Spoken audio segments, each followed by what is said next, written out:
Comment imposer le respect? Écoutez attentivement. Veux-tu détruire tes ennemis sans te salir les mains? Imposer le respect sans crier, sans te battre, sans tomber dans leur jeu?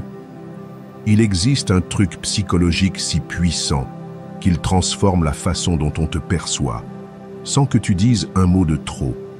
Aujourd'hui, tu ne viens pas chercher vengeance, tu viens apprendre à dominer. Parce que le véritable respect ne s'exige pas, il s'impose.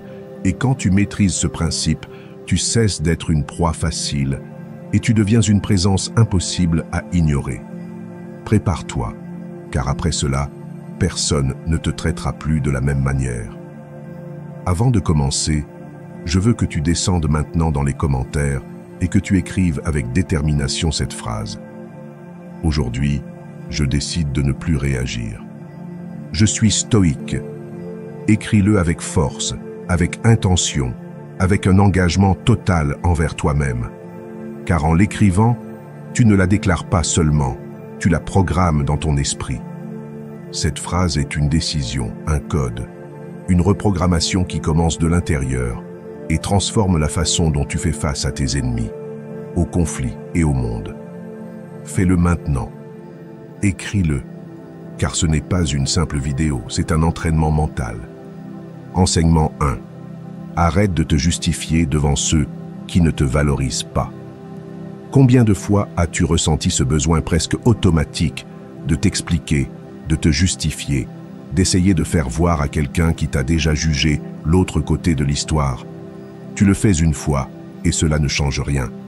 Tu le fais encore et pourtant cette personne maintient son opinion.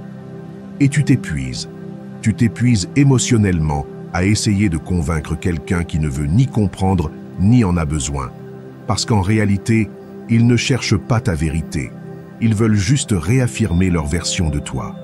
Et plus tu te justifies, plus tu renforces leur contrôle sur ton énergie. Tu dois comprendre cela. Tout le monde ne mérite pas d'accéder à ton intérieur. Tout le monde ne mérite pas de savoir ce que tu penses, ce que tu ressens, ou pourquoi tu as fait ce que tu as fait. Il y a des batailles qui ne se gagnent pas avec des explications. Elles se gagnent avec de la distance. Car pendant que tu essaies de défendre ton point de vue face à quelqu'un de fermé, la seule chose que tu fais, c'est perdre du pouvoir. Tu n'es pas libre si tu as besoin que tout le monde te comprenne. Tu es libre quand tu peux suivre ton chemin, même si certains te malinterprètent. Il y a des gens qui ont déjà une histoire à ton sujet. Ils ne t'écoutent pas pour comprendre, mais pour confirmer ce qu'ils ont déjà décidé de croire. Et peu importe combien tu t'efforces, leur esprit est fermé. Alors, pourquoi continues-tu à leur donner ta voix, ton temps, ton énergie? Tu n'es pas venu ici pour convaincre le monde. Tu es venu pour accomplir ton but. Et ton but n'a pas besoin d'être expliqué, il doit être vécu. Ton intégrité n'a pas besoin de défense, elle a besoin de cohérence. Ta vérité n'a pas besoin de crier, elle a besoin de consistance. Et je sais, ça fait mal de ne pas être compris. Ça fait mal d'être mal interprété. Ça fait mal que quelqu'un te juge sans connaître ce qu'il y a en toi. Mais il y a quelque chose qui fait encore plus mal. C'est de t'oublier en essayant de plaire aux autres. Parce que à chaque fois que tu essayes d'expliquer ce que tu es, ce que tu fais ou ce que tu rêves, à quelqu'un qui ne te valorise pas, tu cries dans une pièce vide. Il n'y a pas d'écho, pas de réponse, juste de la fatigue. C'est pourquoi aujourd'hui, je veux t'inviter à choisir une autre façon, une plus stoïque, une plus ferme, une plus digne. Choisis le silence stratégique, choisis la non-réaction, choisis d'agir depuis ton centre et non depuis le besoin d'approbation. Parce que plus tu agis par besoin, plus tu te fragilises. Mais quand tu choisis d'agir par conviction, tout change. Ton langage corporel change, ton énergie change, ta présence impose le respect, sans dire un mot. Et ceux qui comptent vraiment le remarquent. Depuis le stoïcisme, Épictète nous a enseigné une vérité simple mais puissante. Il n'est pas nécessaire de te justifier devant ceux qui parlent mal de toi. Tu sais qui tu es, cela suffit. Et dans cette pensée, il y a la liberté. Parce que lorsque vous cessez de dépenser votre énergie à vous expliquer, vous la récupérez pour l'important, pour grandir, pour construire, pour avancer. La science le confirme. Des études montrent que lorsque nous cessons de chercher une approbation constante, l'anxiété diminue, l'estime de soi s'améliore et l'autonomie émotionnelle se renforce. Se justifier constamment est une forme d'auto-abandon. C'est prioriser le jugement externe au-dessus de votre sérénité intérieure. Et cela ne vaut pas la peine. Alors, faites cela la prochaine fois que vous ressentez l'envie de vous justifier. Respirez, observez, demandez-vous, cette personne veut-elle vraiment me comprendre ou veut-elle juste avoir raison? S'il n'y a pas d'ouverture, gardez le silence. S'il n'y a pas de respect, gardez vos distances. Vous n'avez pas besoin de prouver votre valeur, vous l'avez déjà, vivez-la, incarnez-la, montrez-la simplement avec votre vie, pas avec vos explications. Et quand vous le ferez, quelque chose de magique se produira. Vous vous sentirez plus fort, plus léger, plus vous-même, car vous cesserez enfin de négocier avec ceux qui n'ont jamais été disposés à vous comprendre. Et cela, mon ami, est une forme profonde d'amour de soi, une révolution silencieuse qui commence lorsque vous décidez de cesser de vous défendre et de commencer à vivre selon votre vérité. Enseignement 2. Le respect commence par la cohérence entre ce que vous ressentez, pensez et montrez. Vous n'avez pas besoin d'être parfait pour être respecté. Ce dont vous avez besoin, c'est d'être cohérent. Cohérent avec ce que vous ressentez, avec ce que vous pensez et avec ce que vous montrez au monde. La plupart des gens s'efforcent de s'intégrer, de plaire, de ne pas déranger. Et dans cet effort constant, ils finissent par se diluer, se déconnectent de leur essence, portent des masques qui ne représentent pas ce qu'ils sont vraiment, et même s'ils reçoivent peut-être de l'approbation, ils ne reçoivent jamais de respect authentique, car le véritable respect ne naît pas de la perfection, il naît de l'authenticité. Regardez autour de vous, il y a des personnes qui n'ont pas de grandes réalisations, qui ne prétendent pas être fortes, ni faire semblant d'avoir toutes les réponses, mais quand elles parlent, on les écoute, quand elles agissent, on les suit. Pourquoi? Parce qu'elles vivent depuis un endroit intérieur où elles ne négocient pas leur vérité, ne jouent pas un personnage, n'ont pas besoin de bien paraître, elles sont simplement elles-mêmes, entières, claires, humaines, et cela dans un monde plein d'apparences et magnétique.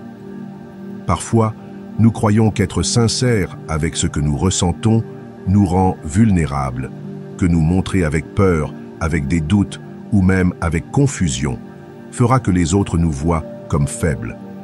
Mais c'est tout le contraire. Se montrer tel que l'on est, avec sa lumière et ses ombres, est un acte de courage, d'intégrité, de respect envers soi-même. Et ce respect intérieur se projette, se perçoit, se communique. Cessez de penser que vous devez avoir la vie résolue pour gagner le respect des autres. Ce dont vous avez besoin, c'est d'être résolu envers vous-même, d'avoir clair ce que vous pensez, ce que vous ressentez, et de ne pas le trahir pour vous intégrer, car chaque fois que vous taisez ce que vous voulez dire par peur de déranger, vous perdez de la force. Chaque fois que vous faites semblant d'aller bien, alors que vous êtes en train de vous briser à l'intérieur, vous vous trahissez. Et chaque fois que vous vous adaptez à ce que les autres attendent de vous, au lieu de montrer ce que vous êtes vraiment, vous perdez le respect, le plus précieux, celui qui naît de l'honnêteté envers vous-même. Nous vivons dans une société qui récompense le superficiel, l'esthétique, le correct. Mais il y a de plus en plus de personnes vides, déconnectées de leur essence, cherchant une validation à l'extérieur parce qu'elles se sont perdues à l'intérieur. Et la seule façon de revenir à vous est à travers la cohérence. Vous ne pouvez pas exiger du monde qu'il vous respecte si vous ne respectez pas vous-même votre vérité. Le stoïcisme nous rappelle que la vertu consiste à vivre en accord avec la nature, et cela inclut vivre en accord avec votre nature intérieure. Il ne s'agit pas de plaire à tout le monde, il s'agit de vous plaire lorsque vous êtes seul avec vous-même. Marc Aurèle a écrit « Celui qui respecte son âme ne se laisse pas entraîner par ce que pensent les autres, car lorsque vous savez qui vous êtes et agissez depuis ce centre, Vous n'avez plus besoin de convaincre qui que ce soit. Commence aujourd'hui. Tu n'as pas besoin de faire des discours, commence juste à pratiquer de petites cohérences. Si quelque chose ne te plaît pas, dis-le. Si quelque chose ne te convient pas, n'accepte pas. Si quelque chose te fait mal, exprime-le. Si tu es en train de changer, permets-toi. Et si tu as peur, ne le nie pas, embrasse-le. Parce que l'authenticité n'est pas l'absence de peur, c'est avancer malgré elle, sans cesser d'être toi. Et tu verras comment, peu à peu, ton monde change. Les personnes qui ne te valorisaient pas derrière le masque s'en iront. Mais d'autres arriveront qui te respecteront pour ce que tu es. Tes relations seront plus réelles, ton énergie plus stable, ton estime de soi plus forte. Parce que tu n'agiras plus, tu t'habiteras.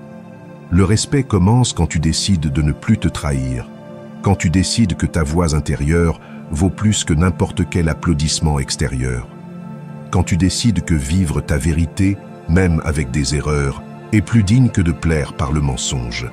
Cette cohérence se remarque, se ressent et surtout se respecte. Enseignement 3. Établis des limites claires et fais-les respecter. Il y a une ligne invisible qui sépare ta paix intérieure du chaos des autres. Cette ligne s'appelle limite et c'est l'une des formes les plus puissantes d'amour-propre que tu peux pratiquer. Mais beaucoup ne le font pas. Pourquoi? Parce qu'ils ont peur de déranger, de paraître froid, de perdre des relations. Et dans cette peur, ils permettent des abus déguisés en affection, des manipulations déguisées en proximité et des manques de respect camouflés en blagues. Et le pire, c'est que, quand tu ne marques pas tes limites, le message que tu envoies est clair. Tu es prêt à tout supporter, même ce qui te détruit de l'intérieur. Dire non à ce qui te fait du mal est une déclaration de dignité. C'est te regarder dans le miroir et décider que tu mérites mieux. Il ne s'agit pas de construire des murs, mais de construire des portes que tu décides quand ouvrir et à qui. Il y a des personnes qui n'apparaissent que lorsqu'elles ont besoin de quelque chose. Et si tu n'établis pas une limite, elles resteront pour consommer le meilleur de toi sans rien donner en retour. C'est ta responsabilité de leur montrer jusqu'où elles peuvent aller avec toi. Car si tu ne le fais pas, elles le feront pour toi. Et ce sera rarement en ta faveur. N'aie pas peur de paraître dur. Aie peur de paraître disponible pour quiconque veut utiliser ton temps, ton énergie ou ta présence sans respect. Quand tu dis stop, tu n'es pas cruel, tu es clair. Et la clarté n'éloigne pas ceux qui te valorisent. Elle ne dérange que ceux qui profitaient de ton désordre émotionnel. Il y a des personnes qui n'ont pas besoin de plus d'explications. Elles ont besoin de limites, fermes, directes, non négociables. Établir des limites n'est pas de l'égoïsme. C'est la santé mentale. C'est de l'énergie protégée. C'est de l'estime de soi appliquée. C'est savoir que, même si tu veux être généreux, tu ne peux pas donner ce que tu n'as pas. Tu ne peux pas continuer à offrir ta paix pour maintenir des liens qui ne font que te drainer. Tu ne peux pas continuer à justifier celui qui te fait toujours du mal avec l'excuse que c'est comme ça, car tant que tu le permets, tu continueras à l'être. Comment commencer? D'abord en définissant ce que tu tolères et ce que tu ne tolères pas. Quel type de langage, d'attitude ou de comportement ne veux-tu plus permettre dans ta vie? Ensuite, quand une transgression se produit, parle avec fermeté, pas avec des cris, pas avec du drame, avec assurance, avec vérité. Car celui qui franchit une limite et ne reçoit pas de conséquences comprendra qu'il peut continuer à la franchir. Et si quelqu'un insiste pour ne pas la respecter, cette personne ne mérite pas une place dans ta vie, peu importe l'histoire qu'elle a. Le passé ne justifie pas la destruction du présent. Le stoïcisme enseigne que l'on doit vivre en harmonie avec sa raison et sa vertu. Et une partie de cette vertu est de mettre de l'ordre dans ce que tu permets. Épictète l'a dit clairement. N'explique pas ta philosophie, vis-la. Si tu dis que tu te respectes, prouve-le par des actes. Il n'y a pas de respect sans limite, pas de paix sans ordre, pas de liberté sans responsabilité sur qui tu laisses entrer. Quand tu commences à établir des limites, quelque chose de profond change en toi. Tu commences à marcher plus droit, à regarder avec plus de clarté, à parler avec plus de force. Parce que tu sais que tu n'as plus besoin de l'approbation de personne. Tu as seulement besoin de loyauté envers toi-même. Et cette loyauté se construit chaque fois que tu choisis le silence face à une provocation, la distance face à un manque de respect et la fermeté face à une tentative de manipulation. Avec le temps, tu seras perçu comme une personne qui n'est pas disponible pour n'importe quelle énergie. Et cela ne te rendra pas moins aimé, cela te rendra plus précieux, car les gens te verront et sauront que tu n'es pas un terrain libre, que l'on ne joue pas avec toi, que ta paix n'est pas négociable. Et cette réputation, mon ami, est plus puissante que n'importe quel beau mot ou promesse vide. Alors si aujourd'hui il y a quelqu'un qui te fatigue constamment, qui interrompt ta tranquillité, qui dépasse les limites de ce qui est sain pour toi, arrête-toi. Tu n'as pas à continuer à supporter, tu n'as pas à continuer à expliquer. Trace simplement la ligne et fais-la respecter. Car celui qui ne respecte pas ta limite ne te respecte pas toi. Enseignement 4. Reste calme et non réactif dans les moments difficiles. Quand tout autour de toi brûle, quand quelqu'un te provoque, t'attaque ou veut simplement te sortir de ton centre, ton plus grand pouvoir n'est pas de crier plus fort, mais de ne pas bouger, de rester ferme, de ne pas laisser le chaos des autres dicter ta réaction, car la véritable maîtrise ne se mesure pas en force physique, ni en mots blessants, mais dans la capacité à rester entier pendant que le monde essaie de te briser. Et cela, bien que cela semble simple, est l'une des formes les plus élevées de pouvoir personnel. La plupart des gens réagissent, crient, attaquent, se défendent automatiquement. Mais chaque fois que tu le fais, tu donnes ton énergie à celui qui la mérite le moins. Tu donnes le contrôle à un autre sur ton état intérieur et à ce moment-là, même si tu ne le remarques pas, tu cesses d'être libre. Car celui qui réagit sans réfléchir ne choisit pas. Il obéit. Il est manipulé émotionnellement. Et cette perte de contrôle te vole la clarté, te vole le respect et te vole le pouvoir. Être calme ne signifie pas être passif. Il ne s'agit pas de permettre des abus ni de se taire sur ce qui fait mal. Il s'agit de choisir quand, comment et si cela vaut la peine de répondre. Il s'agit de faire une pause, de respirer et de décider en pleine conscience, pas par impulsion, car dans l'impulsion se trouve l'erreur, la blessure, le regret. Mais dans la pause se trouve la sagesse. Dans la pause, tu retrouves ton centre, et de là tu agis avec un véritable pouvoir. Pas avec des réactions désespérées. Imagine quelqu'un qui t'insulte. Tu peux répondre instantanément, avec la même violence, et cela te place au même niveau, où tu peux observer, te taire et regarder cette personne avec la clarté de celui qui n'a plus besoin de se défendre. Cette différence change tout, car celui qui ne réagit pas déroute. Celui qui garde son calme impose le respect. Celui qui répond depuis l'équilibre dirige la situation. La science le confirme. Des études montrent que les personnes qui gardent leur calme sous pression sont perçues comme plus fiables, plus intelligentes et plus compétentes. Et ce n'est pas un hasard, car si tu peux garder ton calme quand tout semble se perdre, alors tu peux diriger, tu peux décider, tu peux influencer. L'autocontrôle est magnétique. C'est un signe de force émotionnelle que très peu de gens possèdent. Le stoïcisme comprenait cela à la perfection. Marc Aurèle a écrit « La meilleure vengeance est de ne pas être comme ton ennemi ». Cela signifie que si quelqu'un te crie dessus, ne crie pas. Si quelqu'un te blesse, ne blesse pas. Si quelqu'un perd le contrôle, ne le perds pas toi.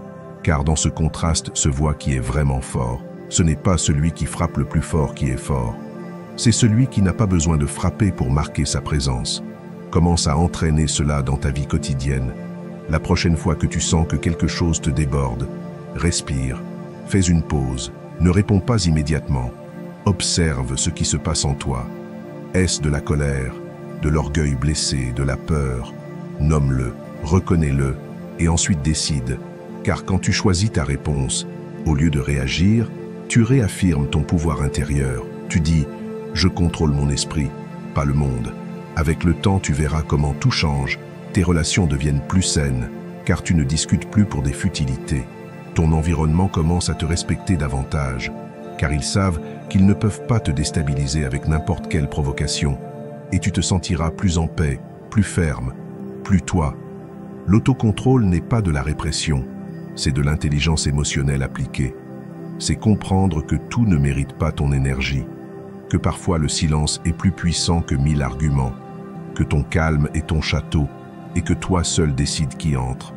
Alors ne réagis pas, respire, n'explose pas, comprends, ne tombe pas, élève-toi, car quand tu maîtrises ta réponse, personne ne peut te maîtriser, et cela, mon ami, est la forme la plus élégante de pouvoir. Enseignement 5. Prends soin de ton apparence pour gagner le respect. Le respect ne commence pas quand tu parles, il commence avant, dans la façon dont tu entres dans une pièce, dans la façon dont tu te déplaces, dans la façon dont tu te présentes, que cela nous plaise ou non. La première impression compte, et même si la véritable valeur d'une personne réside dans son caractère, son intégrité et sa sagesse, la plupart des gens ne parviennent pas à voir tout cela s'ils n'ont pas d'abord confiance en ce qu'ils voient. Nous vivons dans un monde visuel, rapide, qui juge en quelques secondes, et même si tu es de l'or à l'intérieur, si l'emballage ne communique pas ce que tu vaux, il est probable qu'on ne te donne jamais l'occasion de le montrer. Il ne s'agit pas de vanité, il s'agit de stratégie. Prendre soin de ton apparence n'est pas superficiel si tu le fais en toute conscience. C'est une partie de ton langage silencieux, tes vêtements, ta posture, ta propreté, ton regard. Tout parle, tout envoie un message, et ce message peut t'aider ou te freiner. Il peut ouvrir des portes ou les fermer. Il peut attirer le respect ou inviter à ne pas te prendre au sérieux. Tu communiques sans dire un mot, regarde-toi objectivement. Tu transmets de l'ordre ou du désordre. Tu projettes de la confiance ou de l'insécurité. Tu as l'air de quelqu'un qui se respecte ou de quelqu'un qui se néglige. Car le monde, bien que pas toujours juste, répond à des signaux et une image soignée en dit long. Elle dit que ta vie t'importe, que tu es présent, que tu te valorises. Et si tu ne te valorises pas toi-même, pourquoi le feraient les autres? Cela ne signifie pas dépenser une fortune ni devenir quelqu'un obsédé par l'extérieur. Cela signifie choisir avec intention, s'habiller avec propreté, sobriété, cohérence, marcher droit, avec dignité, regarder dans les yeux, montrer que tu es attentif, présent, vivant. Cela génère de l'autorité sans que tu aies à parler. Et dans de nombreux contextes, cette autorité silencieuse ouvre des chemins que le talent à lui seul n'ouvre pas immédiatement. Nous vivons dans une culture où les apparences comptent, tu peux y résister ou tu peux l'utiliser à ton avantage sans perdre ton essence. Car ce qui est important n'est pas seulement comment on te voit, mais que ce qu'on voit soit aligné avec ce que tu es. Quand ta présence externe est à la hauteur de ta valeur interne, tout se renforce. C'est comme polir un diamant, il reste un diamant mais maintenant il brille. Le stoïcisme n'ignore pas cette réalité, bien qu'il se concentre sur l'âme, sur le caractère. Il reconnaît aussi la valeur de se présenter avec décorum. Épictète disait que nous devions prendre soin du corps comme d'un temple, non par vanité, mais par respect, respect pour la vie, pour les autres et pour soi-même. Car le désordre extérieur reflète souvent un chaos intérieur, et en ordonnant le visible, tu organises souvent l'invisible. Tu veux qu'on t'écoute plus. Prends soin de ta présentation. Tu veux mieux diriger. Prends soin de ta posture, de ta voix, de ton style. Tu veux qu'on te respecte dès ton arrivée. Alors montre au monde par ton image que tu te respectes d'abord, non par ego, mais par cohérence. Car l'excellence se remarque aussi dans les détails. Commence aujourd'hui. Examine-toi avec honnêteté. Peut-être que tu n'as pas besoin d'acheter quoi que ce soit, juste d'améliorer comment tu portes ce que tu as déjà. Peut-être que ce n'est pas tes vêtements, c'est ton expression, ton énergie, ta présence. Peut-être que ce n'est pas ce que tu portes, mais comment tu le portes. Fais-le avec intention, fais-le pour toi. Car quand tu te vois comme quelqu'un digne de respect, tu commences à agir comme tel, et cela change ton environnement, tes relations et tes résultats.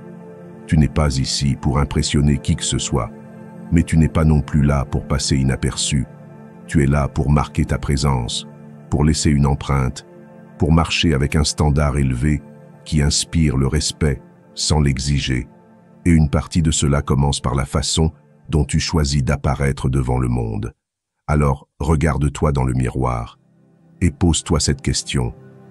L'image que je projette est-elle à la hauteur de qui je suis vraiment? Si ce n'est pas le cas, ajuste-la, car tu vaux trop pour être ignoré par négligence. Enseignement 6. Amélioration continue pour maintenir un avantage croissant sur tes ennemis. Tu n'as pas besoin de vengeance, tu n'as pas besoin de discuter, tu n'as pas besoin de prouver quoi que ce soit à personne. Ce dont tu as vraiment besoin, c'est d'améliorer un peu chaque jour, sans pause, sans excuse, sans distraction. Car pendant qu'il parle, tu avances.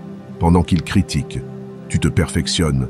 Pendant qu'il te sous-estime, tu deviens quelqu'un qu'ils ne pourront plus atteindre. C'est la stratégie la plus silencieuse et puissante que tu puisses appliquer. Grandir en silence jusqu'à devenir inaccessible. Les ennemis ne se battent pas avec des cris. Ils se battent avec des résultats, avec l'évolution, avec une transformation constante. Tu n'es pas ici pour rester au même endroit, réagissant aux attaques, te justifiant devant ceux qui te sous-estiment ou mendiant du respect. Tu es ici pour gravir les échelons, jour après jour, jusqu'à ce que tes progrès soient si évidents, si solides, si visibles, qu'il n'y ait tout simplement plus rien à dire. C'est l'avantage de celui qui s'améliore constamment. Il n'a pas besoin de répondre, car sa vie répond pour lui. Sa discipline devient évidente, sa préparation se fait sentir, sa croissance se remarque. Et cette supériorité, qui ne naît pas de l'ego mais de l'effort, c'est celle qui fait vraiment taire ceux qui l'avaient auparavant pointé du doigt, car ils ne peuvent plus suivre le rythme, car pendant qu'ils stagnent dans les critiques, tu construis un empire intérieur, mais cela ne se fait pas du jour au lendemain. Cela se fait avec de petites décisions, répétées quotidiennement, lire 10 pages, s'entraîner 30 minutes, améliorer une compétence, éliminer une mauvaise habitude, affiner une pensée, un changement minimal qui, en s'accumulant avec constance, finit par produire une transformation massive. C'est la clé, l'amélioration silencieuse, celle qui ne cherche pas d'applaudissements, celle qui ne s'arrête pas quand personne ne regarde, celle qui devient inévitable. Tes ennemis deviennent irrélevants quand tu deviens imparable, et pour cela, tu dois embrasser le processus, ne pas répondre avec fierté, mais avec du travail, ne pas t'obséder à prouver, mais à progresser, ne pas perdre de temps à te comparer, mais à te consacrer à te surpasser, car chaque seconde que tu passes à regarder sur le côté est une seconde que tu n'investis pas en toi. Le stoïcisme comprenait parfaitement cette idée. Sénèque disait qu'aucun vent n'est favorable à celui qui ne sait pas où il va, mais pour celui qui a une direction claire, même les attaques deviennent un vent favorable. Le sage ne gaspille pas la critique, il l'utilise, la transforme en motivation, en fait une raison de plus pour s'améliorer, pour aiguiser son esprit, pour discipliner son âme. C'est pourquoi quand on te dit que tu ne peux pas, améliore-toi. Quand on te fait défaut, améliore-toi. Quand on te juge, améliore-toi.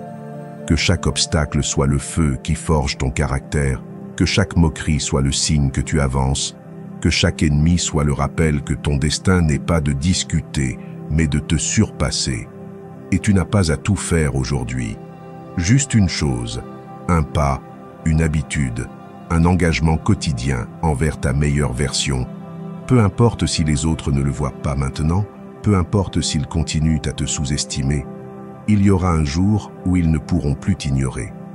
Non pas parce que tu le dis, mais parce que tu le reflètes, car ta vie sera le témoignage le plus clair que cela valait la peine de grandir en silence.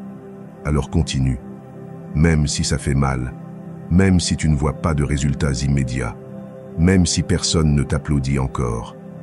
Car les grands changements ne font pas de bruit. Ils ne se sentent que lorsqu'il est impossible de les nier. Et quand tu arriveras là, tu ne seras plus au niveau de tes ennemis. Tu seras si haut, si évolué, si renforcé, qu'ils ne pourront même plus se qualifier d'adversaires. Ils ne seront qu'une partie de ton passé.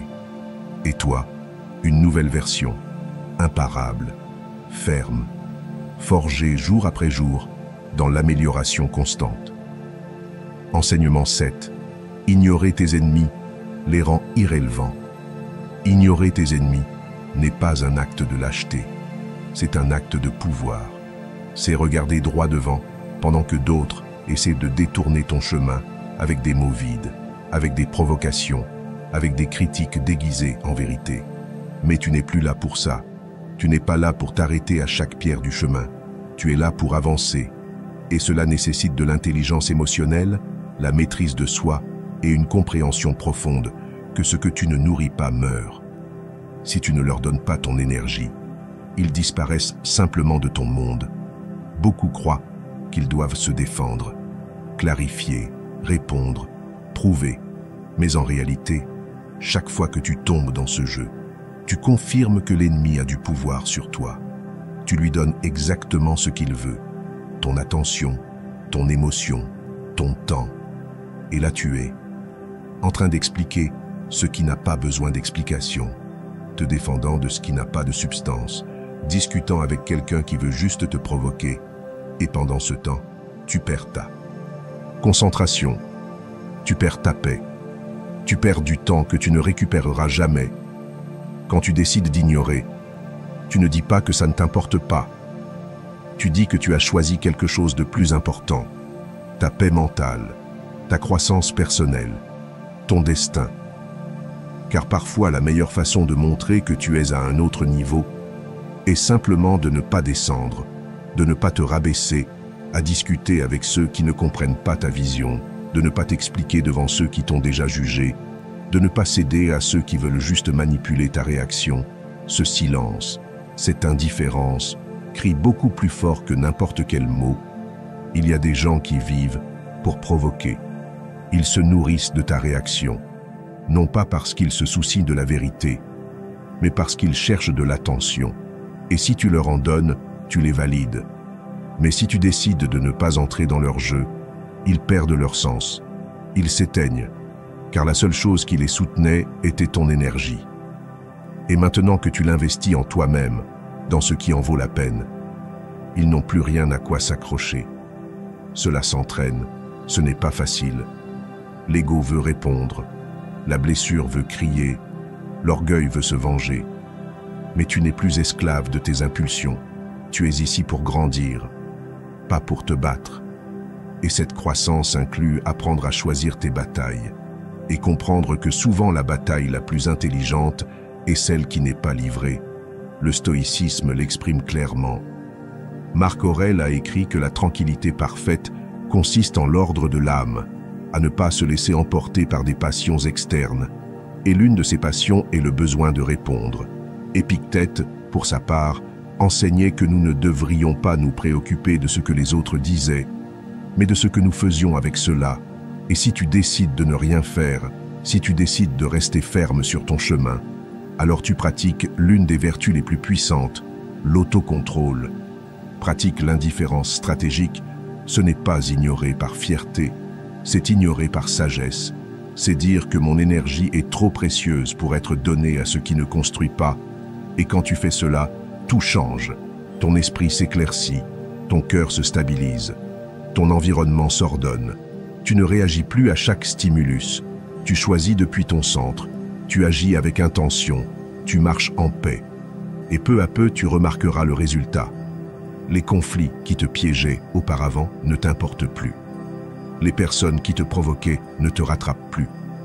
Les ennemis qui te prenaient le sommeil ne sont maintenant que des échos lointains, car tu n'es plus en guerre, tu es en construction, tu es en évolution, tu es dans un processus si profond qu'il ne peut pas être arrêté par des bruits superficiels.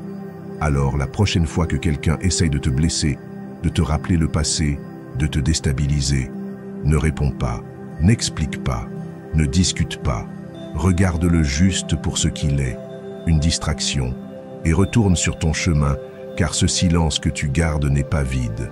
C'est de la force, c'est de la sagesse, c'est le son de quelqu'un qui a choisi de grandir, plutôt que de réagir.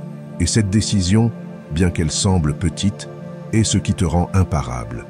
Enseignement 8. Apprends à écouter et à parler avec intention. Parler moins ne signifie pas savoir moins. Se taire à temps n'est pas une faiblesse. En réalité, la sagesse se mesure plus par la capacité d'écouter attentivement que par l'urgence de répondre, Il y a des personnes qui ressentent le besoin de remplir chaque espace de silence avec des mots, comme si parler beaucoup était un signe de pouvoir. Mais en pratique, celui qui parle sans arrêt transmet de l'anxiété, du désordre et un désir inconscient de validation. En revanche, celui qui sait quand se taire et quand parler transmet de la présence, de la maîtrise, du respect. Il y a quelque chose de puissant dans une pause avant de parler. Cette petite pause montre que tu es en train de traiter, pas de réagir, que tu choisis tes mots, pas de les vomir, que tu as une clarté interne. Et cela, bien que cela semble simple, fait une grande différence, car celui qui écoute calmement, observe attentivement et répond avec intention a une autorité naturelle. Il n'a pas besoin de s'imposer, sa voix, bien qu'elle ne soit pas la plus forte, est celle qui se fait le plus entendre. La plupart des gens n'écoutent pas pour comprendre, ils écoutent pour répondre. Ils attendent leur tour pour parler, interrompent, prennent de l'avance, coupent des idées, et sans s'en rendre compte, ils perdent de l'influence. Car quand quelqu'un se sent non écouté, il se ferme et toute possibilité de connexion se brise. Mais quand tu deviens un véritable auditeur, présent, sans hâte, sans jugement, l'autre personne se sent vue, valorisée, comprise, et c'est là que naît le respect authentique. Parler avec intention, c'est choisir tes mots comme quelqu'un choisit les outils d'un chirurgien, avec précision, calme, responsabilité. Il ne s'agit pas de dire beaucoup, mais de dire ce qui est nécessaire. Il ne s'agit pas d'impressionner, mais d'impacter. Il ne s'agit pas de répondre rapidement, mais de répondre correctement. Et cela ne s'obtient que lorsqu'il y a un équilibre entre écouter profondément et parler stratégiquement. La science le confirme. Des études sur la communication interpersonnelle montrent que ceux qui pratiquent l'écoute active, regardent dans les yeux, ne coupent pas, reformulent ce qu'ils ont entendu, sont perçus comme plus intelligents, plus empathiques et plus dignes de confiance. Et cela se traduit par de meilleures relations, plus d'influence, plus d'opportunités. Car nous voulons tous être proches de personnes qui savent écouter, qui savent garder le silence quand c'est prudent, qui savent quand parler et le font avec clarté. Le stoïcisme met également l'accent là-dessus. Sénèque enseignait que tu ne devrais pas parler à moins que tes mots ne soient plus précieux que le silence. Marc Aurèle notait dans ses méditations que le sage écoute plus qu'il ne parle et que le contrôle de la langue est un signe de maîtrise de soi. Car celui qui ne peut pas gouverner sa bouche a du mal à gouverner son esprit. Pratique dès maintenant, dans chaque conversation. Respire avant de répondre. Ne ressens pas l'obligation de remplir les vides. Laisse le silence faire sa part. Écoute jusqu'à la fin. Observe le langage non verbal. N'interromps pas. Et quand tu parles, fais-le avec intention. Que tes mots s'additionnent. Que ta voix ait du poids. Non par volume, mais par clarté. Tu remarqueras comment tout change. Tes conversations deviennent plus profondes. Les gens te respectent plus. Tes idées sont écoutées avec plus d'attention. Non pas parce que tu dis plus, mais parce que tu dis mieux. Non pas parce que tu maîtrises la conversation, mais parce que tu maîtrises ta présence. Et c'est ce qui transforme réellement ta façon de communiquer. Parler avec intention n'est pas une technique. C'est une philosophie, une façon de vivre depuis la conscience, pas depuis la réaction. Et dans un monde plein de bruit, tu peux être cette voix qui se distingue par sa pause, par son calme, par son impact. Tu n'as pas besoin de convaincre qui que ce soit, tu as juste besoin d'être si clair, si réel, si présent, que tes mots atteignent sans crier, car quand tu parles depuis la vérité, avec respect et direction, ta voix devient impossible à ignorer. Et c'est un pouvoir silencieux, un pouvoir stoïque, un pouvoir réel. Enseignement neuf, ne permet jamais qu'on te voie supplier, ne permet jamais qu'on te voie supplier, non pas parce que tu es fier, mais parce que tu as de la dignité, parce que tu sais ce que tu vaux, parce que tu comprends que tout ce qui est mendié coûte cher à l'âme. Chaque fois que tu supplies de l'amour, de l'attention ou de la reconnaissance, tu dis à l'autre et à toi-même que tu ne le mérites pas naturellement. Et c'est un mensonge qui finit par détruire ton estime de soi de l'intérieur. Le problème est que souvent nous confondons l'insistance avec l'amour et le silence avec la perte. Mais ce n'est pas le cas. Ce qui ne coule pas librement ne vaut pas la peine d'être forcé. Et ce qui doit être poursuivi pour rester est déjà en train de partir. Supplier ne fonctionne pas seulement. Cela te rabaisse. Cela te transforme en quelqu'un qui met sa valeur entre les mains d'un autre. Et personne ne respecte celui qui est prêt à renoncer à lui-même pour plaire. Celui qui se traîne pour être aimé finit par être piétiné. Car quand tu montres de la désespérance, tu communiques à l'autre qu'il peut te manipuler, que ton besoin est si grand que tu es prêt à supporter n'importe quoi, que tu n'as pas d'option, que tu es vide. Et cela, au lieu de générer de la proximité, génère de la distance. Personne ne veut être avec celui qui supplie. Les gens sont attirés par ceux qui se respectent, pas par ceux qui s'abandonnent par amour. Si tu sens que tu poursuis quelqu'un, arrête-toi. Ne te demande pas si cette personne te valorise.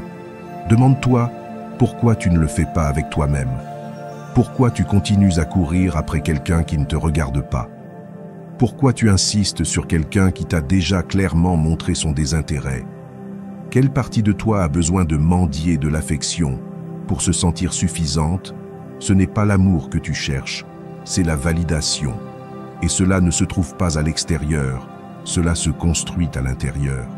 La prochaine fois que tu ressens cette impulsion d'écrire ce message, d'envoyer cet audio, de chercher une explication, de demander une autre chance, freine, respire. Demande-toi si ce que tu es sur le point de faire t'élève ou te tire vers le bas. Si tu le fais par conviction ou par vide, si cela te représente ou te réduit, et si la réponse est que cela te rend plus petit, choisis le silence. Le silence n'est pas une faiblesse, c'est du respect de soi. Souviens-toi que ce qui est à toi te choisit, ce qui vaut la peine reste sans être forcé. Ce qui est aligné avec ton essence ne te demande pas de te trahir pour le maintenir. Et si tu dois devenir une autre personne pour être accepté, ce n'est plus de l'amour, c'est de la dépendance. Tu ne peux rien construire de durable depuis la peur de perdre. Le stoïcisme l'enseigne fermement. Épictète disait que nous ne devrions dépendre de rien d'extérieur pour notre paix intérieure, car ce qui dépend d'un autre ne t'appartient pas, et ce que tu ne peux pas contrôler ne devrait pas contrôler ton humeur. Si tu es bien seul, si tu es en paix avec toi-même, si tu te connais et te respectes, alors personne ne peut te faire supplier, car tu sais que ta valeur est interne, complète, et n'est pas soumise à l'acceptation des autres. Marche la tête haute, même si ça fait mal, même si tu ressens l'impulsion de demander une explication, même si tu manques de réponse. Ne tombe pas, ne te brise pas pour quelqu'un qui n'est pas prêt à te voir dans ton intégralité, car celui qui t'aime bien ne te fait pas douter de toi, et celui qui te respecte n'a pas besoin de te voir mendier. Et si tu as perdu quelqu'un en cessant de supplier, en réalité tu n'as rien perdu. Tu as gagné la liberté, tu as retrouvé ton centre, tu es revenu à toi, car ta valeur ne se négocie pas, ne se discute pas, ne s'explique pas, elle se ressent. Et celui qui ne le voit pas n'est tout simplement pas prêt à être avec toi. Alors continue sans rancœur, sans haine, mais aussi sans supplier, car chaque fois que tu choisis de ne pas te rabaisser, ton âme se renforce, ta présence devient plus ferme, ton respect grandit, et tôt ou tard, la vie te met face à des personnes qui n'ont pas besoin de te voir tomber pour savoir combien tu vaux. Des personnes qui ne te font pas supplier, car elles te choisissent avec la même fermeté avec laquelle tu as déjà appris à te choisir. Enseignement 10. Reconnais que tes plus grands ennemis peuvent être internes. Parfois tu es tellement concentré sur ce qui se passe à l'extérieur, sur les personnes qui te critiquent, sur les circonstances que tu ne peux pas contrôler, sur les obstacles visibles, que tu oublies de regarder à l'intérieur. Et c'est là que se trouvent tes véritables ennemis. Ils ne sont pas dans ce qui t'entoure, ils sont dans ce qui t'habite, dans cette voix qui te dit que tu n'es pas suffisant, dans ce doute qui apparaît juste avant que tu oses, dans cette peur déguisée en prudence qui te retient quand tu devrais avancer. Ce qui te limite le plus n'est pas le monde, C'est ce que tu crois sur toi-même, la peur d'échouer, la peur du rejet, la peur de perdre, la peur d'être vu tel que tu es. Tout cela ne naît pas des autres, cela naît de toi, de ce que tu as vécu, de ce qu'on t'a dit, des fois où tu n'as pas été validé. Et sans t'en rendre compte, tu construis une prison mentale avec ces peurs, et ensuite tu vis en essayant de te battre à l'extérieur, alors qu'en réalité, tu es prisonnier à l'intérieur. Mais je te dis une chose, aucun ennemi externe ne pourra te vaincre si tu parviens à vaincre ce que tu portes à l'intérieur. Tu ne peux pas contrôler ce que les autres pensent, mais tu peux changer ce que tu penses de toi. Tu ne peux pas empêcher les autres de te critiquer, mais tu peux travailler pour que ces critiques ne te définissent pas. Tu ne peux pas vivre en attendant un environnement parfait pour avancer. Tu dois apprendre à avancer avec peur, avec doute, avec blessure. Car si tu attends d'être prêt, tu ne commenceras jamais. Ta force ne réside pas dans l'élimination de tout ce qui t'effraie. Elle réside dans l'apprentissage à te déplacer malgré cela. L'esprit est une arme puissante. Elle peut être ton allié le plus fidèle ou ton bourreau le plus cruel. Tout dépend de la façon dont tu l'entraînes, et cela nécessite de la conscience. Que penses-tu quand tu te regardes dans le miroir? Comment te parles-tu quand tu échoues? Quelle histoire te répètes-tu chaque jour? Car si dans ta tête n'habite que l'autocritique, l'insécurité et la peur, alors ton pire ennemi t'accompagne partout. Et il n'y a pas de succès qui puisse se maintenir avec un esprit qui sabote tout ce que tu touches. Commence à appliquer les principes que tu utilises pour vaincre à l'extérieur, aussi à l'intérieur. Objectif, que veux-tu vraiment? Autoconscience, quelles émotions? Te domine quand les choses ne se passent pas bien. Intelligence émotionnelle. Tu sais reconnaître tes pensées sans croire tout ce qu'elles disent. Soutien.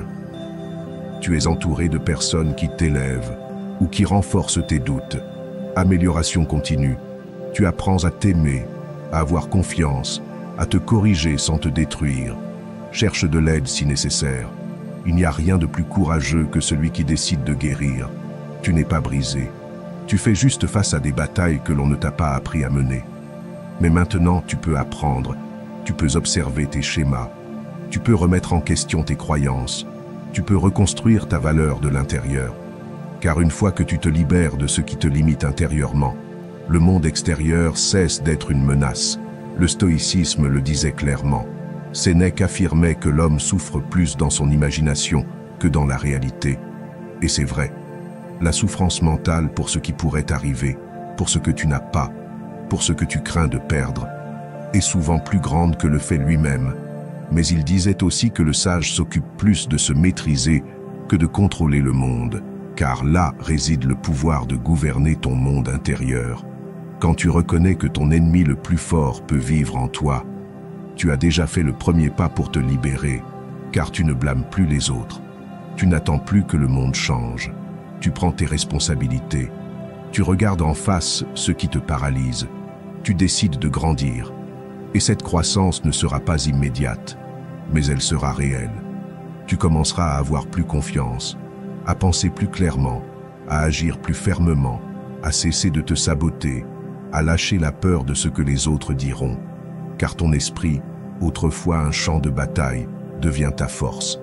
Et quand cela se produit, il n'y a plus d'ennemi qui puisse te vaincre, car celui qui triomphe à l'intérieur triomphe toujours.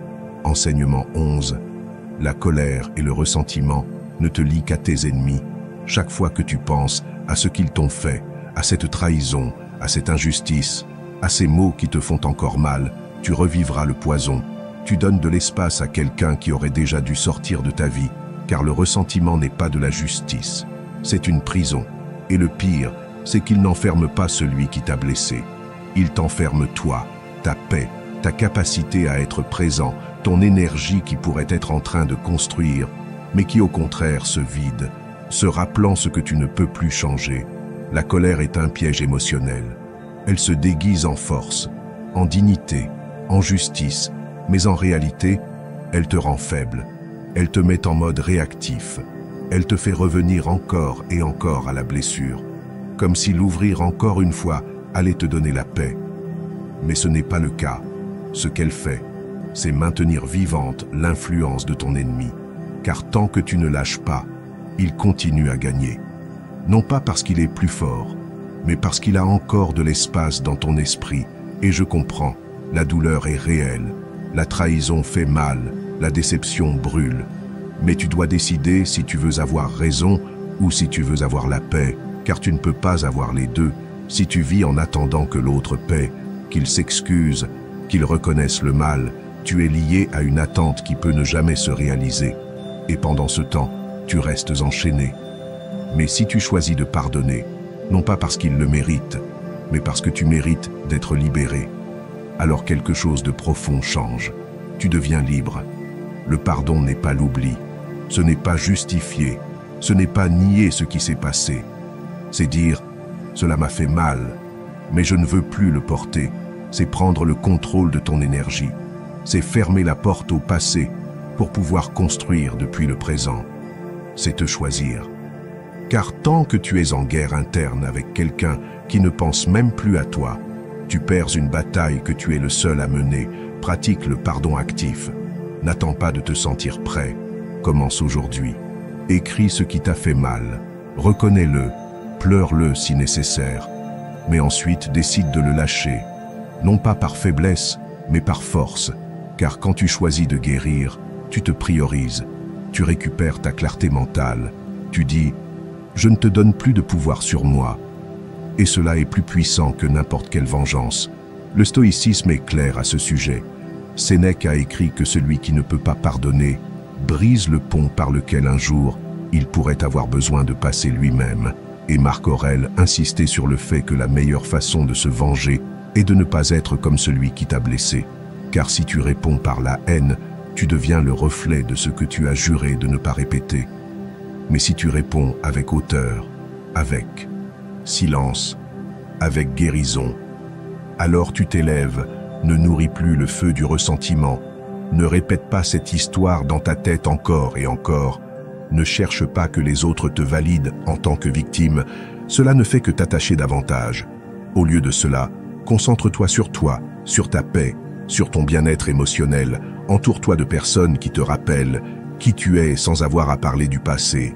Investis ton énergie dans ce qui construit, pas dans ce qui détruit, car ce que tu ne lâches pas te fige, mais ce que tu pardonnes te transforme. Et oui, peut-être qu'on ne te demandera jamais pardon, peut-être qu'on ne reconnaîtra jamais ce qu'on a fait, mais peu importe, car tu n'as plus besoin de cela pour avancer, tu n'as plus besoin que l'autre change, car le changement a déjà commencé en toi. Et cela, mon ami, est la liberté, la vraie liberté, la liberté stoïque, la liberté intérieure. Alors lâche prise, non pas pour eux, mais pour toi, car tu mérites une vie sans chaînes invisibles. Je mérite un esprit clair, un cœur léger, une existence qui ne soit pas déterminée par de vieilles blessures. Et cela, tu ne l'atteindras que lorsque tu décideras que ta paix vaut plus que ta fierté, que ton bien-être est plus précieux que la revanche, et que le pardon n'est pas un service à l'autre, c'est un cadeau pour toi. Enseignement 12, élève ta vision et ne te laisse pas distraire par des provocations. Quand tu as une vision claire, les provocations perdent de leur force, car tu ne réagis plus à tout ce qui se passe à l'extérieur, tu marches avec direction. Tu ne t'arrêtes plus pour répondre à chaque commentaire, ni pour justifier chaque pas, ni pour clarifier ce qui ne mérite pas d'explication. Tu as choisi quelque chose de plus grand, tu as choisi d'avancer, et celui qui marche vers quelque chose d'important ne peut pas se permettre de perdre du temps sur ce qui n'importe pas. La plupart des gens se laissent distraire par des mots, des regards, des critiques déguisées en conseils. Ils s'arrêtent pour se battre avec ceux qui ne comprennent pas leur chemin, pour expliquer leurs décisions à ceux qui n'ont jamais construit quoi que ce soit, pour répondre aux provocations de personnes qui veulent juste les voir tomber, et dans cette usure, ils oublient leur but, ce qui les a motivés à commencer, la raison pour laquelle ils ont commencé à changer, à grandir, à avancer. Mais tu n'es pas là pour ça. Tu n'es pas là pour réagir. Tu es là pour construire. Et la seule façon de rester fort, stable, concentré, est d'avoir une vision si puissante que le reste perd simplement son sens. Quand tu sais ce que tu veux, tu n'as pas besoin de le prouver à personne. Ton énergie se dirige avec intention, ton esprit s'ordonne, ton cœur s'aligne. Et tout ce qui n'apporte pas à ton objectif se filtre automatiquement. Définis ta vision, écris-la, lis-la tous les jours, rends-la si claire que tu puisses la voir même les yeux fermés. Cette vision est ton bouclier. C'est ce qui te rappelle que tu n'es pas ici pour plaire, mais pour accomplir un but, que tu n'as pas besoin d'avoir le dernier mot, mais la dernière action, que ta valeur ne se mesure pas à ce que les autres pensent de toi, mais à ce que tu construis pas à pas, jour après jour. Les provocations te piègent quand tu n'as pas de direction, car si tu ne sais pas où tu vas, tout obstacle semble une menace, mais quand tu es ferme, chaque attaque devient irrélevante, non pas parce que cela ne fait pas mal, mais parce que cela ne pèse pas plus que ton objectif, non pas parce que cela ne dérange pas, mais parce que cela n'a pas le pouvoir de te sortir du chemin. Et oui, il y aura des moments où tu voudras répondre, tu voudras te défendre, faire taire les bouches, prouver ton point, mais c'est là que tu dois être le plus fort. Car le succès ne se réalise pas en gagnant des discussions. Il se réalise en dominant ton attention. Tu n'as pas besoin de crier plus fort, tu as besoin de travailler plus profondément. Que tes résultats parlent, que ta constance soit ton argument, que ton silence soit ta réponse la plus élégante.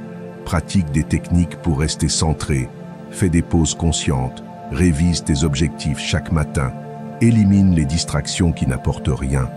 Entoure-toi de personnes qui te rappellent qui tu es, pas qui alimentent tes insécurités. Et quand la critique, le commentaire sarcastique, la provocation déguisée en blague arriveront, souris intérieurement, respire et continue, car ce que tu es en train de construire vaut plus que n'importe quelle discussion sans sens, le stoïcisme le laisse clair. Marc Aurèle a écrit « La meilleure façon de se venger est de ne pas être comme ton ennemi. Et ne pas être comme ton ennemi signifie ne pas tomber dans son jeu, ne pas laisser son bruit te sortir de ta paix, ne pas répondre avec colère, mais avec hauteur, car quand tu as de la vision, tout ce qui est petit reste derrière, et tu n'as pas été fait pour le petit. Chaque jour où tu choisis de rester ferme, tu gagneras. Tu ne le verras pas immédiatement, mais tu le sentiras. Ton énergie deviendra plus stable, ton environnement plus clair, tes émotions plus matures, car tu ne réagiras plus. Tu guideras, et cela te rend difficile à provoquer, impossible à manipuler, et digne de respect. Alors élève ta vision, et chaque fois que quelque chose veut te distraire, regarde-le comme un test de combien tu valorises ce que tu construis. Et si tu le valorises vraiment, tu ne t'arrêteras pas. Tu continueras avec l'esprit concentré, le cœur ferme et le regard haut, car tu n'es pas là pour perdre du temps. Tu es là pour laisser une empreinte. Enseignement 13. Inspire les autres. En étant un exemple de force et de concentration, il y a des personnes qui inspirent sans dire un seul mot, non pas parce qu'elles font des discours, mais parce qu'elles vivent avec cohérence, parce qu'elles gardent leur calme, quand tout autour d'elles s'effondre, parce qu'elles ne se laissent pas entraîner par le bruit du monde, et choisissent d'être une roche ferme au milieu de la tempête, parce qu'elles ne se battent pas, elles construisent, elles ne crient pas, elles agissent, elles ne réagissent pas, elles dirigent avec présence, et quand tu décides d'être ce type de personne, tu cesses de chercher l'influence, et tu deviens l'influence. Ta façon de vivre peut être un phare, un signal pour ceux qui sont perdus, pour ceux qui ont besoin d'une preuve réelle, que l'on peut vivre en paix, au milieu du chaos, que l'on peut avancer sans avoir besoin d'écraser les autres, que l'on peut être fort sans cesser d'être humain. Et cela ne se réalise pas depuis l'orgueil, ni depuis l'apparence. Cela se réalise depuis le travail intérieur, depuis la discipline quotidienne, depuis les petites décisions que personne ne voit, mais qui te rendent un référent silencieux. Être un exemple, cela ne signifie pas être parfait, cela signifie être authentique, cela signifie choisir l'approche plutôt que le drame, cela signifie que quand les choses vont mal, tu ne cherches pas des coupables, tu cherches des solutions, que quand on t'attaque, tu ne te rabaisses pas, tu t'élèves, que quand tu as peur, tu ne le caches pas, tu l'affrontes avec dignité. Et quand les autres voient cela, quelque chose s'allume en eux. Non pas parce que tu leur dis quoi faire, mais parce qu'ils voient en toi une possibilité réelle de ce qu'ils pourraient aussi réaliser. Tu ne sais pas combien de personnes tu peux inspirer, simplement par la façon dont tu te comportes quand personne n'applaudit, par la façon dont tu te relèves après une chute, par la façon dont tu réponds avec respect quand tu pourrais réagir avec colère, par la façon dont tu continues d'avancer la tête haute, même quand le chemin est incertain. Cette cohérence a un pouvoir plus grand que n'importe quel argument, car elle parle directement à l'âme de celui qui observe. Tu n'as pas besoin d'avoir des milliers de suiveurs, tu as juste besoin d'une vie qui mérite d'être observée, une routine construite avec engagement, un esprit entraîné à ne pas abandonner, un cœur prêt à rester ferme. C'est ce qui laisse une empreinte. Et quand tu partages ton chemin sans prétention, sans chercher reconnaissance, juste par le désir d'ajouter, alors ton influence grandit, ton impact se multiplie et ton héritage commence à naître même avant que tu ne le remarques. Fais-le simple, vis ce que tu prêches, ne dis pas que tu es fort, montre-le avec ton silence face au conflit. Ne dis pas que tu as de la concentration, montre-le avec ta constance quotidienne. Ne dis pas que tu as pardonné, montre-le avec ta paix, que tes actes parlent pour toi, que ta présence reflète le travail que tu fais à l'intérieur, que ta vie soit le message. Le stoïcisme parle justement de cela. Épictète disait « N'explique pas ta philosophie, vis-la, car si tu dois expliquer aux autres ce que tu fais, c'est que tu ne l'incarnes pas encore complètement. Mais si tu le vis avec fermeté, avec sérénité, avec discipline, tu n'as pas besoin de convaincre, les gens s'approchent d'eux-mêmes, car tout le monde cherche un point de référence, quelqu'un qui leur prouve qu'il est possible de vivre avec intégrité. Et si aujourd'hui tu sens que tu ne fais pas de différence, souviens-toi de cela. Chaque fois que tu choisis de ne pas abandonner, tu inspires. Chaque fois que tu décides d'agir avec bonté, quand tu pourrais agir avec colère, tu inspires. Chaque fois que tu ne t'arrêtes pas par peur et que tu continues, même si c'est en tremblant, tu inspires. Peut-être que tu ne le vois pas maintenant, mais quelqu'un regarde. Et grâce à ton exemple, peut-être que cette personne ne renoncera pas aujourd'hui. Sois cet exemple, non pas par ego, non pas par apparence. Fais-le parce que le monde a besoin de plus de personnes qui ne parlent pas de force, mais qui l'incarnent, qui n'enseignent pas la paix, mais qui la vivent, qui ne vendent pas des solutions, mais qui construisent de réels chemins. Et quand tu choisis d'être l'un d'eux, alors tu ne vis plus seulement pour toi. Tu vis pour laisser une empreinte qui transforme, qui inspire et qui continue, même quand tu n'es plus là. Enseignement 14. Marche avec assurance et présence. Avant que tu ne dises un seul mot, tu es déjà en train de parler. Tu le fais avec ta posture, avec ton pas, avec ton énergie. Le monde te mesure en secondes, et non pas par ce que tu dis, mais par la façon dont tu entres, par la façon dont tu te maintiens, par la façon dont tu occupes ton espace. Si tu marches courbé, avec le regard baissé, avec des pas incertains, le message est clair. Tu ne crois pas en toi. Et si tu ne crois pas en toi, personne d'autre ne le fera. Mais si tu marches fermement, droit, avec le regard en avant et le corps ouvert, le respect arrive sans avoir besoin de le demander. Il ne s'agit pas d'arrogance, il s'agit de présence, cette qualité silencieuse que possèdent les personnes qui ont travaillé sur elles-mêmes, qui n'ont pas besoin de crier pour être entendues, car leur simple entrée change déjà l'ambiance. Ce sont celles qui ne se précipitent pas, ne se recroquevillent pas, ne se justifient pas avec le corps. Elles marchent comme quelqu'un qui sait qui elle est. Et cela se ressent, car le corps crie ce que l'esprit croit. Et si tu veux que le monde te prenne au sérieux, tu dois commencer par te montrer avec assurance. La posture transforme ton état mental. Ce n'est pas seulement esthétique, c'est psychologique. Des études montrent qu'adopter des postures de pouvoir, dos droit, épaules ouvertes, menton haut, augmente la testostérone et réduit le cortisol, c'est-à-dire cela te rend plus confiant et moins stressé. Ton corps est littéralement programmé pour influencer ton esprit. Et si tu l'entraînes à bouger avec autorité, ton esprit commence à y croire. Et quand ton esprit y croit, ton environnement le reflète. Pratique cela dès aujourd'hui. Peu importe si tu es chez toi, au travail ou en marchant dans la rue. Garde le dos droit, sens tes pieds fermes sur le sol. Ne regarde pas le sol. Regarde devant toi. Ne marche pas comme si tu dérangeais. Marche comme si ta présence avait un but, car elle en a un. Tu n'as pas besoin de demander la permission d'être ici. Tu dois te rappeler que ta place se gagne avec chaque pas conscient que tu fais. Marcher avec présence ne signifie pas intimider. Cela signifie t'habiter complètement, être connecté avec toi-même, pas avec le jugement des autres. Quand tu marches avec assurance, tu n'as pas besoin de mots pour que l'on te respecte. Tu n'as pas besoin de prouver quoi que ce soit, car le langage de ton corps a déjà tout dit. Je suis ici, je suis ferme, je n'agis pas, je suis moi, sans permission, sans doute, sans peur. Le stoïcisme le comprenait aussi. Épictète disait que nous devions vivre comme si nous étions toujours observés, non par paranoïa, mais par intégrité. Car si tu maintiens ta posture même quand personne ne te voit, tu entraînes ton âme à se soutenir. Et celui qui soutient son âme, soutient son corps. Marcher comme si tu avais des témoins, c'est marcher avec un but. C'est dire « je ne suis pas un de plus, je ne passe pas inaperçu, je suis éveillé dans ma démarche, prends-toi au sérieux, car personne d'autre ne le fera si tu ne le fais pas d'abord. » Et cela commence par la façon dont tu te présentes dans le monde.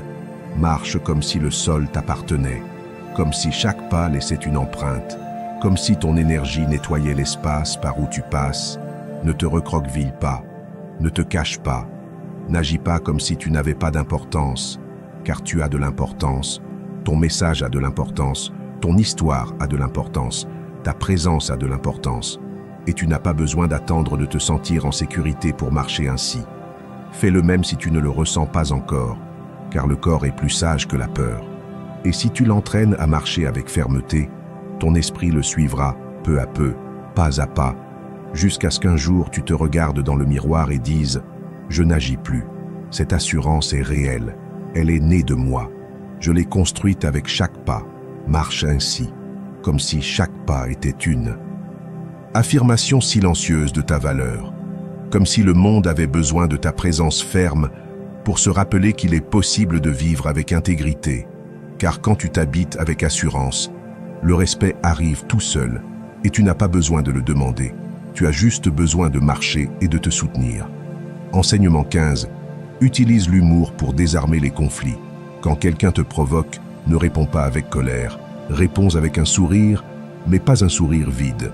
Un sourire chargé d'intelligence, de contrôle, de cette confiance qui désarme sans violence, car l'humour, quand il est bien utilisé, est l'un des outils les plus puissants que tu as pour transformer une situation tendue en une opportunité de montrer qui commande dans ton esprit.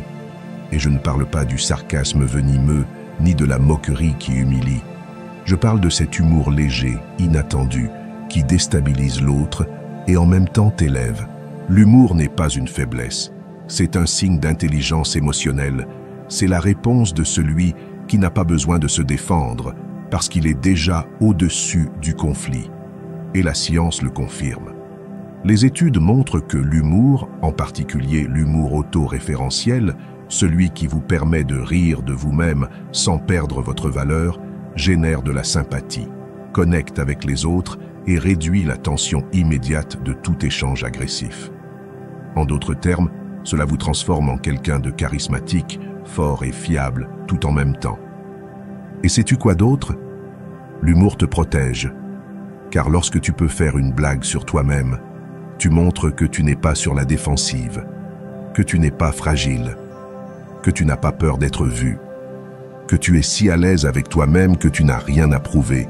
Et quand les gens voient cela, ils baissent leur garde, car ils ne peuvent pas attaquer celui qui n'a rien à cacher, car il n'y a rien de plus désarmant que quelqu'un qui prend la vie au sérieux, mais qui ne se prend pas trop au sérieux.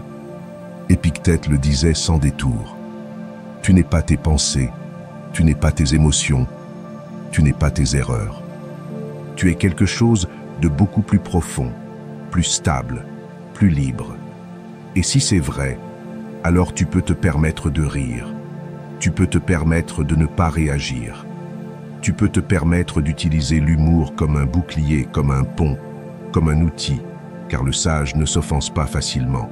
Le sage observe, comprend, sourit et continue. Comment peux-tu appliquer cela? Pratique d'abord avec toi-même.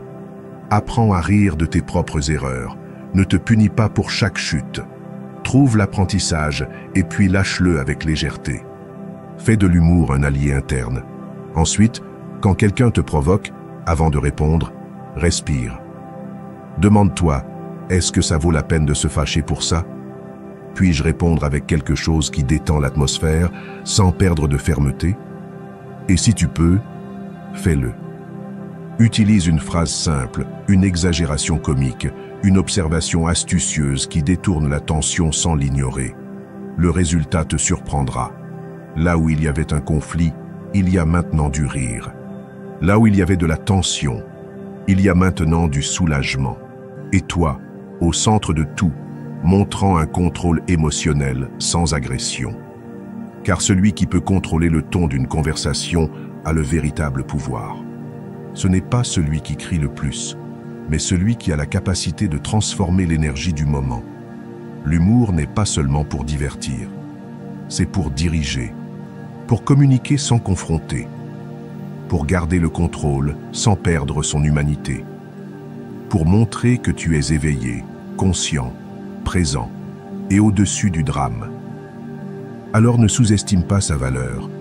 Utilise-le avec respect. Utilise-le avec stratégie. Utilise-le pour toi. Et souviens-toi, il n'y a rien de plus fort que quelqu'un qui peut rester en paix, tandis que tout autour de lui cherche la guerre. Et si en plus de la paix, il peut générer du rire, alors cette personne joue déjà à un autre niveau. Fais-le aussi. Que ton humour soit ton bouclier. Que ton sourire soit ta déclaration de liberté. Et que chaque blague légère soit une preuve que ton esprit n'est pas au service du conflit, mais du contrôle personnel. Si tu es arrivé jusqu'ici, ce n'est pas un hasard. Cela en dit déjà beaucoup sur toi. Cela signifie que tu es engagé dans ta transformation, que tu es prêt à cesser de réagir comme les autres et à commencer à t'imposer avec intelligence, avec maîtrise, avec respect. Maintenant, avant de partir, retourne dans les commentaires et réaffirme ton engagement en écrivant « Aujourd'hui, je décide de ne plus réagir. Je suis stoïque. » Fais en sorte que cette phrase s'inscrive dans ton subconscient comme un principe de vie. Écris-la non seulement pour aujourd'hui, mais pour la personne que tu es décidé à devenir à partir de maintenant. Et si ce message a résonné en toi, laisse un like à la vidéo, abonne-toi et continue à entraîner ton esprit, car ce qui vient sera encore plus puissant.